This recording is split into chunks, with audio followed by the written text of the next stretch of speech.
मलका कोसार मरी वतन अजीज पाकिस्तान का सबसे ज्यादा हर दिल अजीज मशहूर और मारूफ सयाहती मरकज है। मरी शहर सतह समंदर से तकरीबन 7,500 फुट बुलंदी पर वाक़े एक पुरफजा सयाहती मकाम है। अंग्रेजों ने अपने नौआबादियाती दौर में मलका कोसार मरी को पंजाब के समर हेडक्वार्टर का दर्जा दिया।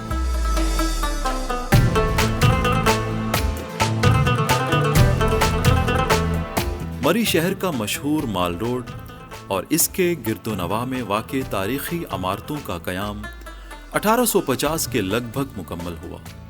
बल्कि मरी शहर के मज़ाफ़ात में वाक़े अंग्रेज़ दौर के बोर्डिंग स्कूलों और कॉलेजों की वजह से ये शहर अहम तालीमी मरकज़ भी है। मलका कोसार मरी में गरमाई और सरमाई सयाहत के फ़रोग़ के साथ इल्मी और तालीमी उरूज की एक बड़ी वजह इस शहर तक सबकी आसान रसाई है।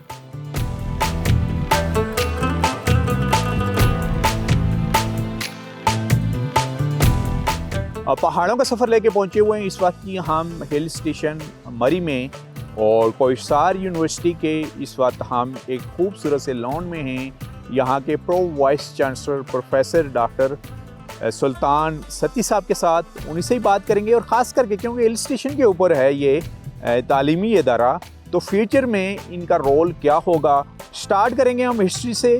थोड़ा सा सुल्तान साहब बताइएगा, मरी का जब नाम आता है तो समर कैंप ब्रिटिश दौर का, उसकी हिस्ट्री के बारे में थोड़ा बताइएगा, फिर हम आगे कंटिन्यू करते हैं। जब अंग्रेज़ यहाँ पे आए थे इस एरिया में 1850s के अराउंड, तो उन्होंने यहाँ पे आके सबसे पहला काम जो यही किया था कि एक तो एजुकेशनल इंस्टीट्यूशन, बड़े तारीखी एजुकेशनल इंस्टीट्यूशन जिस तरह लाइट कॉलेजेस, जिस तरह लॉरेंस कॉलेज है, सेंट डेनिस स्कूल्स हैं, इसी तरह जेसस एंड मैरी स्कूल है।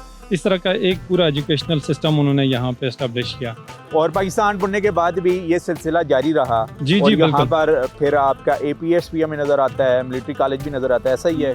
कौन से इदारे बने हैं इस तरह के, जिस तरह PF का, APS का, ये शायद ये भी APS की हिस्ट्री में पहला APS है जो यहाँ से स्टार्ट हुआ था, और फिर ये सिस्टम जो है ना पूरे पाकिस्तान में फैला।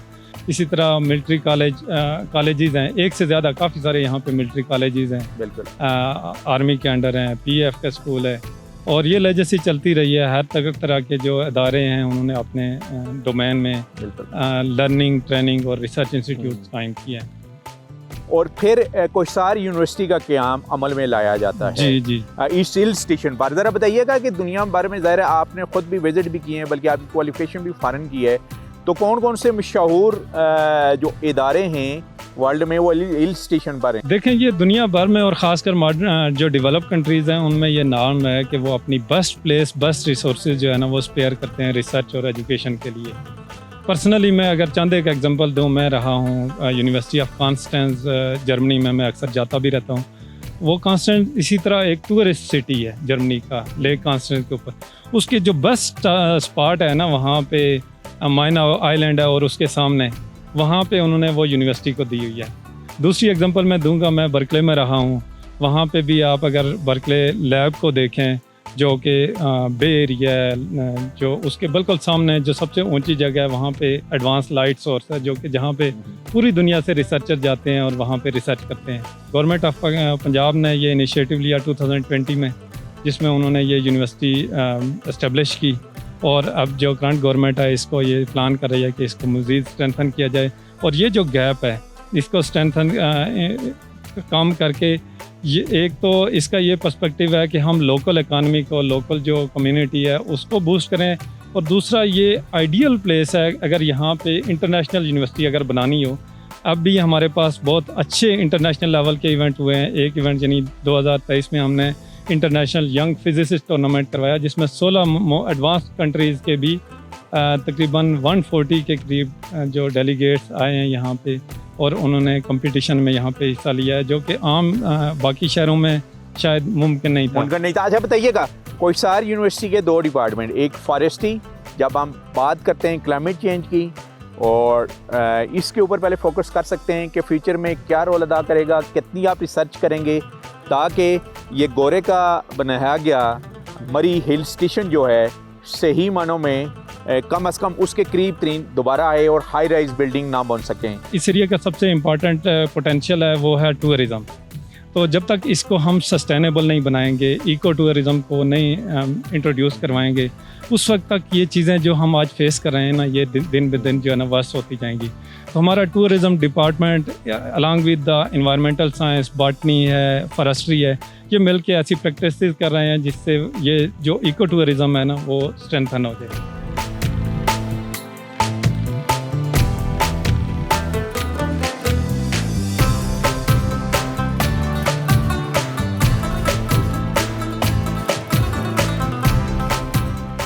क्लाइमेट चेंज की वजह से दुनिया भर की तरह पाकिस्तान भी मुतासर है और पाकिस्तान के साथ साथ ये जो हमारे नादरन ज़रिए की बेल्ट है, मरी और थ्रू आउट नथिया गली और हज़ारा डिवीजन, वो भी इससे मुतासर हो रहा है। इसमें हमारे जो इदारे हैं जैसे यूनिवर्सिटीज़ हैं, उसमें मुख्तलिफ़ किस्म की स्टडीज़ हो रही हैं, वो क्या रोल अदा कर सकते हैं, हमारी गवर्नमेंट का क्या रोल है, और इसी को आज हम फोकस करेंगे। हमारे साथ यहाँ पर मौजूद हैं कोहिस्तार यूनिवर्सिटी के प्रोफेसर साहिबान, उन्हीं से ही बात करेंगे। इन्होंने एक ऐप भी बनाई है कि क्लाइमेट चेंज प्लस फॉरेस्ट और प्लस इससे जो कार्बन है उसको किस तरीके से ये आपस में एक कम्बिनेट तैयार करके इसके फ्यूचर में इसका यूज़ कर सकते हैं इदारों के साथ, गवर्नमेंट के साथ मिल के, ताकि फॉरेस्ट को भी प्रोटेक्ट किया जाए और हाई राइज बिल्डिंग से भी छुटकारा पाया जाए।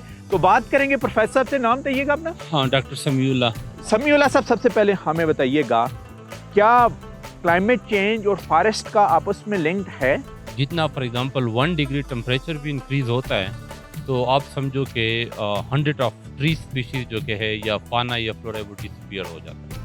तो बहुत ज़्यादा लिंक है और हमारे फॉरेस्ट जो है काफ़ी डिस्टर्ब हो गए ऑलरेडी। फॉर एग्जांपल अब इस जंगल में है ये मॉइस्ट टेम्परेट फॉरेस्ट है मरी, हम तकरीबन 4,500 फीट एलिवेशन पे है। इस जंगल की अगर मैं इसका एग्जांपल दे दूं, हमारे से यहाँ पे टैक्सिस बकेटा की एक स्पीशीज़ है जिससे हम टैक्सोल एक्सट्रैक्ट करते थे जो कि कैंसर की बीमारी के लिए, तो वो भी तकरीबन ख़त्म हो रहा है। आपको इस ट्रैक पे तकरीबन 10-15 पौधे मिल जाएंगे। तो who is responsible for this?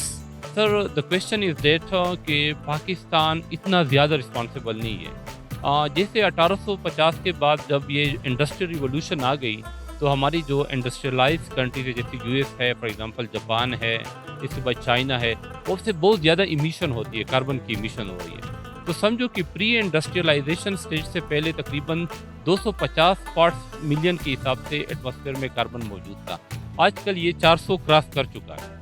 तो जितना कार्बन इंक्रीज हो रहा है एटमॉस्फेयर में, इतना ज़्यादा इसकी जो इलेक्ट्रोमैग्नेटिक रेडिएशन है, सन की रेडिएशन, वो ट्रैप हो रही है उसमें। तो जितने ट्रैप हो रही है तो टेम्परेचर बढ़ रहा है। अब मसला ये है कि डेवलप कंट्रीज कार्बन को छोड़ रहे हैं,